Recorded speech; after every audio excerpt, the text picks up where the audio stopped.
వంకాయ చెట్లు ఇద్దరం కలిసి పెట్టాము. అసలు ఏం కాసినాయండి, చాలా పెద్దగా ఉన్నాయి. అసలు కట్ చేస్తుంటే చాలా హ్యాపీగా అనిపించింది. చూసారా ఎంత బాగున్నాయో. మేమిద్దరం కలిసి పెట్టామన్నమాట, నేను మా బావ. పెద్ద పెద్ద వంకాయలు కాస్తున్నాయండి. రండి చూపిస్తా. చిన్న చెట్లే కానీ ఎన్ని ఉన్నాయి. నిజంగా మనం నాటిన చెట్లకు మాత్రం పంట వచ్చినప్పుడు అసలు ఆ చేతికి ఎంత హ్యాపీనెస్ ఉంటుందంటే, ఇలా కట్ చేస్తుంటే ఫ్రెష్గా. నాకైతే చాలా ఇష్టం అండి. ఇంతకీ వంకాయలు ఇంత పెద్దగా ఫ్రెష్గా కాయడానికి నేనైతే ఒకటి యూజ్ చేశాను.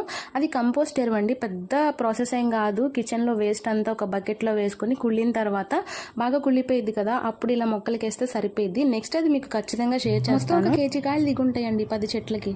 చూడండి ఎంత బాగున్నాయో, ఎంత ఫ్రెష్. నేను 30 రూపాయలు పెట్టి 12 మొక్కలు తీసుకున్నానండి.